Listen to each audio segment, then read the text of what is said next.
Madame, Monsieur, bonsoir, bienvenue à tous. Le rapport mondial sur les condamnations à mort et exécutions dans le monde est depuis ce jeudi disponible. Dans ce rapport lancé par Amnesty International Bénin, on note des avancées en ce qui concerne l'abolition de la peine de mort en Afrique subsaharienne. L'Union nationale des magistrats du Bénin passe de 96 heures à 112 heures de grève par semaine, une décision issue de sa dernière assemblée générale. Dans ce 13 heures, le président de l'Union nous apporte des éclairages.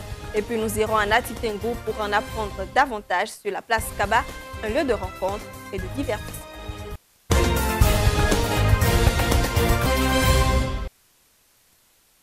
On va d'abord aller à Cotonou pour retrouver Peko, ma mère, à la Daye. Bonjour Peko.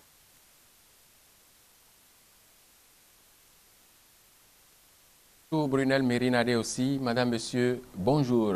Une coalition mise en place pour défendre la démocratie au Bénin, c'était ce matin à Djefa, dans la commune de Semekodi. Plusieurs hautes personnalités de la République qui étaient présentes. Une déclaration commune a été prononcée. Emmanuel Odilon Koukoubou, Lazare Onza pour le point. Mon président, du courage, l'homme bien à vous, l'homme bien à vous. Vous ne pouvez pas laisser le pays dans cet état. L'homme bien à vous, l'homme bien à vous. L'image du jour, la voici. Boni Yayi en pleurs. Une fois encore, l'ancien président de la République n'a pas pu contenir ses émotions, ses larmes. Aujourd'hui, c'est l'état déliquescent de la République qui lui fait couler des larmes. Ce matin de samedi, c'est un vrai défilé de hautes personnalités de la République, des plus historiques aux plus charismatiques. De Nicéphore Soglo à Boni Yayi, en passant par Albert Tevoedre, Théophile Nata, Sébastien Adjavon, Philippe Noudjenoumen et bien d'autres qui anciens ministres, qui anciens députés, qui députés de la minorité parlementaire, tous, oui, tous ont voulu marquer de leur présence cette symbolique cérémonie qui se tient ici, dans cette salle de Djefa, une salle mise à leur disposition par le maître des lieux, Sébastien Adjavon. Lui qui a dû venir à la rescousse face aux difficultés du comité d'organisation, a trouvé une salle à Cotonou, tant toutes les portes lui auraient été fermées par le pouvoir. L'objectif de la séance du jour, c'est la défense des acquis démocratiques, des acquis aujourd'hui foulés aux pieds par le pouvoir de Patrice Talon qui enchaîne violation de la Constitution et mépris des décisions de la Cour constitutionnelle. Dans cette salle, l'hymne national a retenti 2 fois pour marquer un non sans réserve à cette situation, le nom de personnalités aux origines diverses et aux précédents conflictuels à la déconstruction de l'état de droit. Une coalition est mise en place pour la cause, la coalition pour la défense de la démocratie au Bénin. Il est inconcevable donc que ce peuple puisse accepter le piétinement quotidien et arrogant des libertés fondamentales et élémentaires. Que ce peuple puisse accepter le cantonnement dans des réserves délimitées par des lignes rouges. Que le peuple puisse accepter la casse des petits producteurs sans alternative, la chasse aux opérateurs économiques concurrents du clan au pouvoir. Il est inconcevable et difficile que ce peuple puisse accepter le retour des poursuites et des tensions politiques, accepter les actes de répression illégale, vexatoires et punitifs des travailleurs en grève. Il est inadmissible et impossible pour le peuple d'accepter l'opacité délibérée de la gestion du bien public. Aujourd'hui, ou partout, est clamée la nécessité de la transparence dans le monde entier. Il est impossible que le vaillant peuple puisse accepter l'accaparement des ressources vitales du pays par le clan au pouvoir et enfin et surtout accepte la destruction de l'architecture démocratique, institutionnelle et constitutionnelle du pays. En dehors de la Constitution, en dehors de la Constitution, hors de la Constitution, point de salut, c'est le slogan qui réchauffe la salle. Une déclaration lue par le député Basile Rossi dévoile les intentions de la coalition. Les exigences sont claires, la menace est limpide, la détermination sans embâche. Nous demandons au président de la République de prendre la mesure de ces choses et de faire installer sans délai le COS-LEPI conformément aux décisions de la Cour constitutionnelle. De faire procéder à un audit préalable de cette LEPI en vue des élections législatives et présidentielles constitutionnelles qui sont insusceptibles de report. Redonner la parole au peuple en convoquant d'urgence une assise nationale des forces vives en vue de redéfinir de nouvelles bases consensuelles de gouvernance du Bénin. En cas de non-satisfaction des exigences, le peuple béninois, maître unique de sa souveraineté, sera invité à prendre ses responsabilités conformément à la Constitution. Oui, c'est en respect de l'article 66 de cette Constitution qui stipule, citation, « En cas de coup de force quelconque, pour tout Béninois, désobéir et s'organiser pour faire échec à l'autorité illégitime constitue le plus sacré des droits et le plus impératif des devoirs. » Le plus sacré des droits et le plus impératif des devoirs dont cette partie du peuple ici représentée ne compte pas se dérober. Voilà, une coalition pour la défense de la démocratie au Bénin. C'était donc ce matin à Djefa, dans la commune de Sémékodi.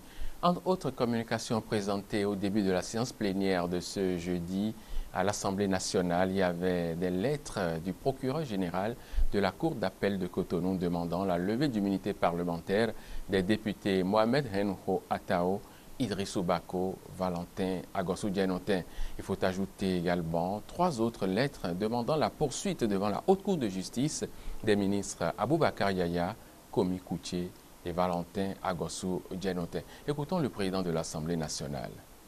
Vente de médicaments falsifiés, fourniture, offre de fourniture, trafic de produits médicaux ne remplissant pas les exigences de conformité, association de malfaiteurs et blanchiment de capitaux. Lettre numéro 030-C PGCA Cotonou du procureur général au président de l'Assemblée demandant la poursuite de notre collègue Idrissou Bako, à qui il reprocherait des infractions de corruption, d'abus de fonction, d'enrichissement illicite et blanchiment de capitaux. La lettre numéro 028-C PGCA-CA-Cotonou du procureur général de la Cour d'appel demandant la levée de l'immunité parlementaire de notre collègue Dianotin Agossou Valentin, à qui il reprocherait des infractions de détournement de deniers publics, de corruption, d'abus de pouvoir, de délit d'initié. L'article 90 dit dans quel cas l'immunité parlementaire peut être levée. L'article 70 dit également dans quel cas. Et l'article 111 du règlement intérieur dit la procédure qui doit être adoptée. Nous devons désigner, mettre en place une commission spéciale. Cette commission spéciale est présidée par un membre du bureau de l'Assemblée nationale. Elle a pour rapporteur le président de la commission des lois ou à défaut un rapporteur de la dite commission et siège en son sein un représentant de chaque groupe parlementaire. Lorsque nous aurons eu l'ensemble de ces désignations, nous saisirons la plénière pour qu'elle vote sur la composition de la commission afin que la commission puisse se mettre au travail. Monsieur Aboubakar Yaya, ancien membre du gouvernement, Monsieur Komi Kouché, ancien membre du gouvernement, et Monsieur Valentin Dianotin, en sa qualité d'ancien membre du gouvernement. La procédure devant la Haute Cour de justice est décrite par la Constitution en son article 137, alinéa 2, qui dit que la décision de poursuite est votée à la majorité des 2/3 des députés composant l'Assemblée nationale, selon la procédure prévue par le règlement intérieur. Article 186.1, la décision de poursuite des membres du gouvernement est votée à la majorité des 2/3 des députés composant l'Assemblée nationale au scrutin public et secret à la tribune. Les députés qui sont membres de la Haute Cour de justice ne prennent part ni au débat, ni au vote sur la poursuite. C'est l'article 15-4 de la loi organique. Il faut ajouter que l'exécutif a également saisi officiellement le Parlement pour la poursuite devant la Haute Cour de justice de la ministre Fatoumata Amadou Djibril. Autre information dans ce journal, la réunion hebdomadaire des membres du gouvernement s'est tenue mercredi dernier au Palais de la Marina à Cotonou. Entre autres décisions, il a été prévu la construction de 4 barrages hydrauliques et la mise à disposition de plus de 400 tracteurs aux producteurs des machines agricoles qui vont être cédés à des taux forfaitaires avec un accompagnement technique. Écoutons le ministre garde des Sceaux, Joseph Fifa Medjokbenou, au micro télé de Latif Oboni et de Mesme Aguessi.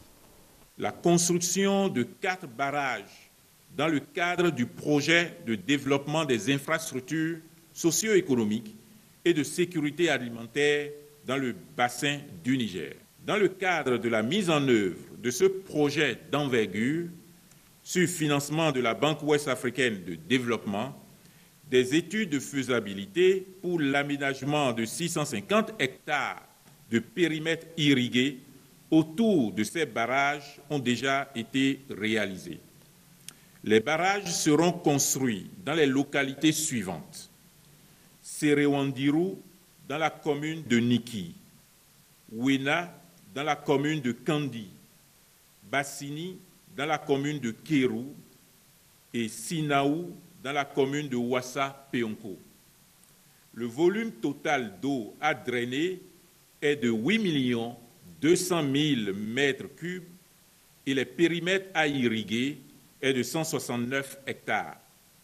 L'indemnisation des personnes affectées est un préalable à la réalisation des travaux. C'est pourquoi, en approuvant cette communication du ministre de l'Eau et des Mines, le Conseil l'a instruit à l'effet d'accomplir toutes les diligences nécessaires pour la conduite à terme des travaux. La mise à disposition de 480 kits de tracteurs sur les 500 acquis au profit de l'Agence de développement de la mécanisation agricole. Cette agence avait acquis 500 kits de tracteurs, dont 20 seulement ont pu être cédés au prix unitaire de 15 500 000 francs CFA.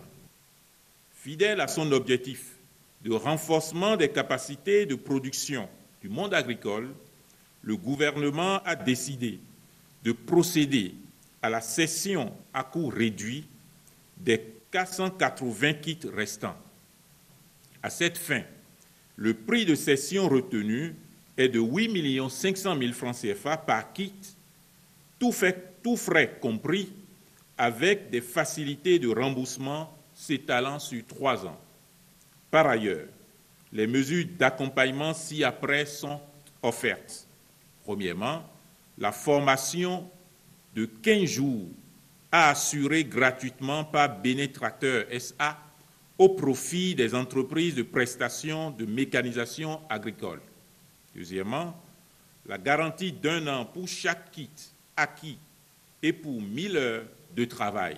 Troisièmement, l'assurance d'un service après-vente par 2 camions ateliers mis en réseau avec des garagistes sélectionnés à cet effet.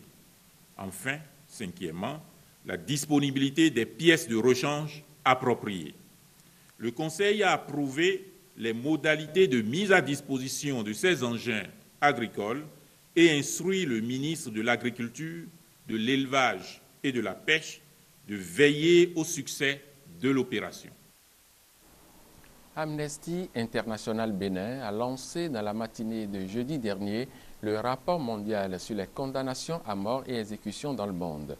On note des avancées en ce qui concerne l'abolition de la peine de mort en Afrique subsaharienne. Fidèle Kikon, directeur exécutif de Amnesty International Bénin, fait l'état des lieux au micro et télé de Emmanuel Odilon Koukoubou et de Charbel Kiki. Nous avons lancé notre rapport mondial sur les condamnations et les exécutions dans le monde. Nous avons constaté à travers ce rapport que l'Afrique subsaharienne a fait un bond qualitatif parce que nous sommes à peu près aujourd'hui 20 États qui ont définitivement aboli pour tous les crimes la peine de mort en Afrique subsaharienne.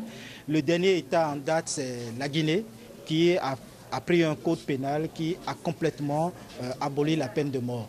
L'autre avancée, c'est que sur tous les plans statistiques, l'année 2017 aura été une année d'humanisation de l'humanité finalement, parce que nous avons plus d'États maintenant qui sont engagés, soit en droit ou en pratique, contre la peine de mort, exactement 142 États qui sont contre la peine de mort actuellement. Nous avons moins d'exécutions en 2017. On a autour de 993 exécutions, alors qu'en 2016, nous avions 1032 exécutions et qu'en 2015, on avait battu le record à plus de 1600 exécutions dans le monde. Ça veut dire que nous avons fait des avancées. Au niveau des condamnations, c'est-à-dire qu'il faut faire la différence entre les exécutions et les condamnations. Au niveau des condamnations, nous avons aussi connu des avancées notables parce qu'on était autour de 3100 l'année dernière. On n'en est qu'autour de 2600 à peu près pour 2017. Donc pour nous, c'est un regain d'espoir pour l'humanité parce qu'on a plus de personnes qui commencent à croire à la chose. Pourtant, il reste quelques zones d'inquiétude.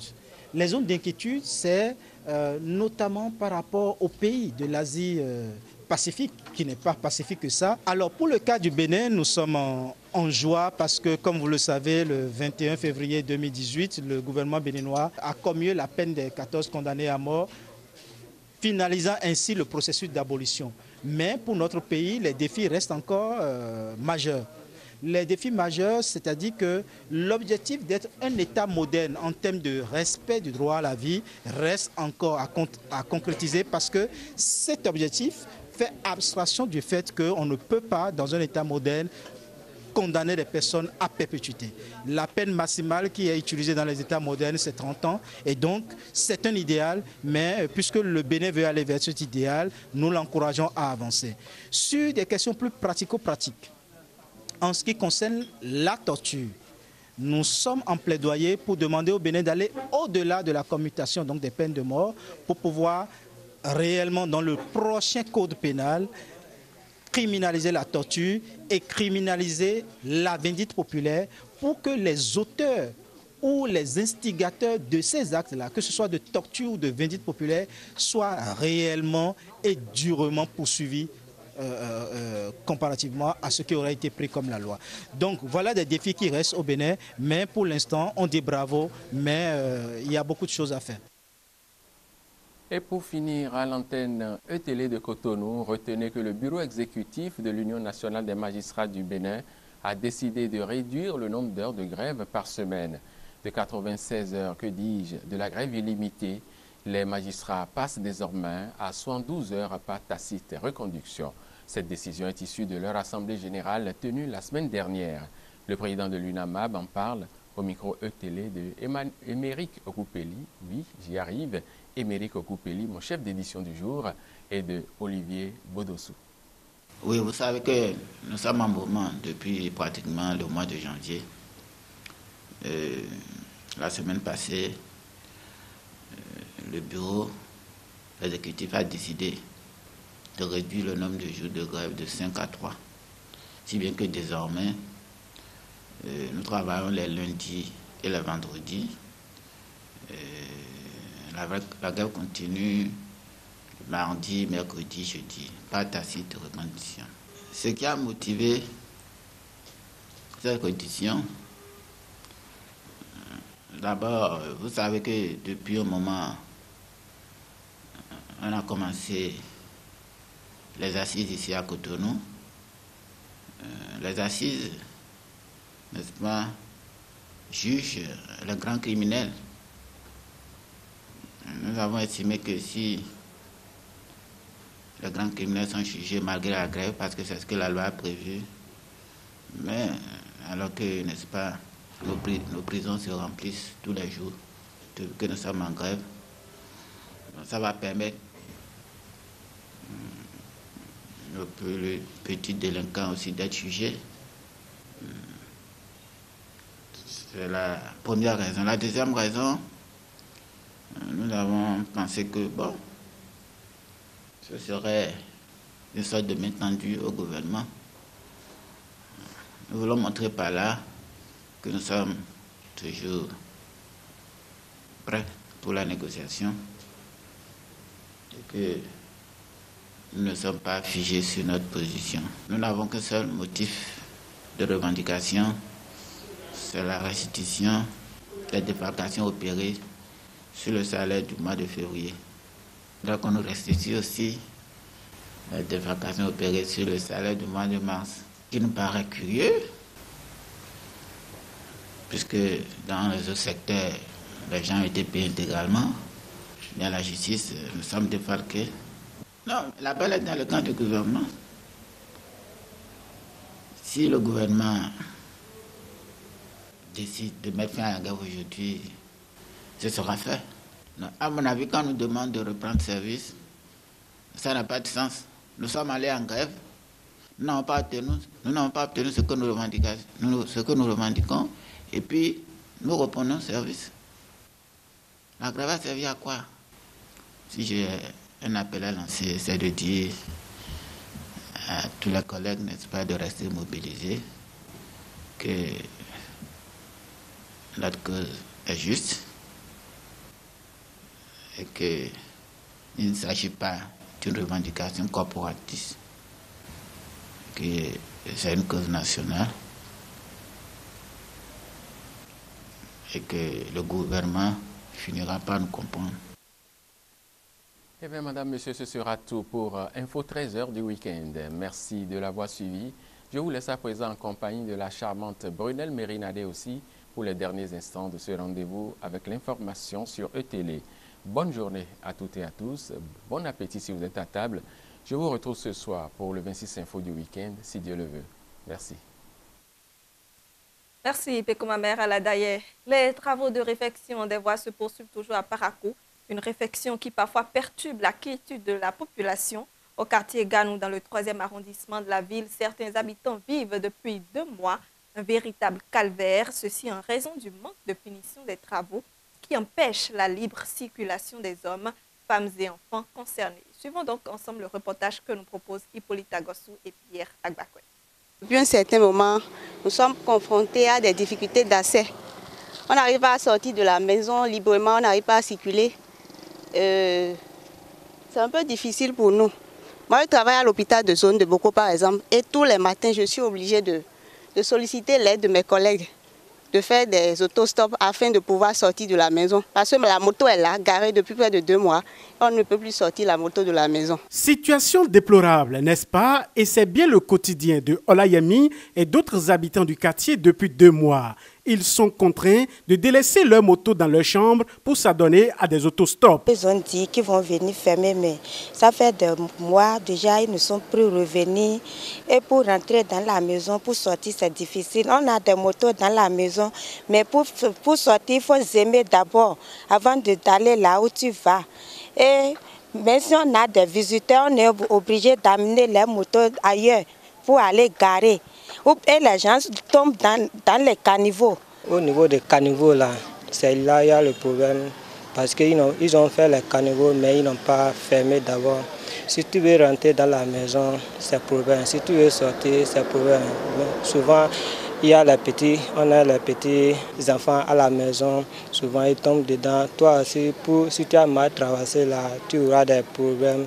Encore ça nous dérange parce qu'on a beaucoup les enfants dans le quartier. Si notre enfant tombait dedans, ça peut les blessures pour amener autre problème pour nous. Réaliser de telles infrastructures à la devanture des maisons sans songer à sa finition le plus tôt possible est un acte condamnable. Plus loin, c'est une forme d'érection de piège à hommes dont les victimes restent les pauvres populations. Jusqu'à preuve du contraire, les réclamations de ces dernières ne tombent que dans les oreilles de sourds. On a sollicité leur aide afin qu'ils puissent nous aider à fermer les caniveaux afin qu'on puisse bien circuler. Et malheureusement, jusqu'à aujourd'hui, voilà un peu à quoi ça ressemble.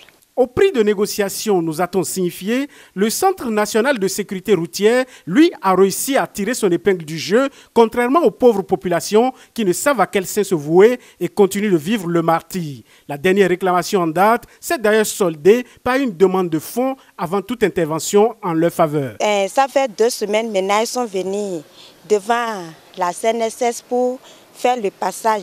Je les ai vus pour dire chez nous là comment ils n'ont qu'à nous aider aussi à faire le passage. Ils ont dit non, qu'il faut aller voir le chef de Chinois et les payer quelque chose avant de nous faire ça. J'ai dit ah, c'est comme ça. Ils ont dit oui, qu'il faut payer de l'argent d'abord avant de faire le passage. Une fois encore, ces populations découragées lancent un appel à l'endroit des responsables de l'entreprise Sino Hydro. Le caniveau est laissé ouvert, ils n'ont qu'à pardonner, venez nous réparer ça parce qu'on voulait rentrer dans le temps de la pluie. J'exhorte la société qui a l'initiative de commencer la voie à venir finir le travail comme cela se doit. Parce que c'est vrai que c'est joli à voir, mais le travail est resté inachevé. Les autorités préfectorales et municipales sont donc sollicitées de vive voix pour dénouer cette situation. Au nombre des places publiques les plus fréquentées à Nati Tengou figure la place Kaba, un lieu de rencontre et de divertissement qui fait office de portail d'entrée dans la cité des Nanto. Allons donc à la découverte de cette place dans cet élément que nous propose Clovis Afoukou et Félix Lambadoselo. Située à l'entrée sud de la ville de Nati Tengou, la stèle de Kaba est érigée au centre d'un rond-point qui porte le nom de ce terreau de la résistance anticoloniale. Au-delà de son caractère historique et muséal, la stèle de Kaba est aussi un espace de loisirs et de divertissement important pour les Natayais. Nous sommes ici au rond-point Kaba, le grand rond-point de Nati Tengou. Et ici, nous sommes venus se distraire. C'est un endroit public et tout le monde vient se réfugier ici pour prendre de l'air. Cette place a une très grande importance pour nous parce que ici, c'est le grand rond-point et c'est Kaba. Quand nous venons, nous profitons pour regarder aussi Kaba. Et quand nous regardons ça, ça nous donne beaucoup d'idées. Ça nous rappelle de l'ancien temps.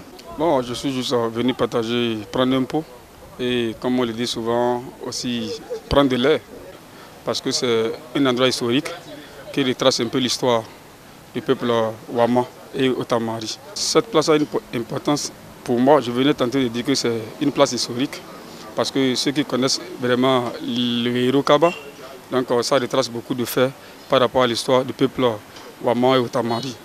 Donc c'est un lieu, disons, musée, c'est comme un musée où vous avez vu des cases qui sont construites. Il y a dedans des archives, des documents qui retracent l'histoire de Kaba dans ces cases que vous voyez. Malgré cette importance et un taux élevé de fréquentation, cette place reste confrontée à un sérieux problème de salubrité. Je sollicite aux autorités de venir en aide et de bien aménager le rond-point Kaba pour que ça soit toujours joli à voir, pour que les gens qui vont passer ici sachent que c'est le grand rond-point de Nati Tengou. Je vais attirer l'attention des autorités de la place, surtout la mairie. Et il faut que la mairie déploie un peu de moyens pour un peu assainir le milieu. Donc bon, c'est vrai, vous savez, c'est l'incivisme des gens. Les gens viennent, bon, ils jettent des déchets, tout ça là, ils ne prennent pas soin de la place, alors que c'est une place vraiment de marque, une place historique qui devait être assainie, propre, parce que c'est un milieu très attrayant où tout le monde vient partager un pot. N'empêche, vous avez vu les bancs publics, il n'est pas dit que même celui qui ne peut pas partager un pot peut venir ici, nous, des bancs publics là, échanger et prendre de l'air. Les autorités communales de Nati Tengou sont donc interpellées. La stèle de Kaba doit présenter en tout temps un visage attrayant. L'image de la commune en dépend. Mesdames, Messieurs, ainsi prend fin cette édition d'information. Merci de nous avoir suivis. Bonne suite de week-end à tous.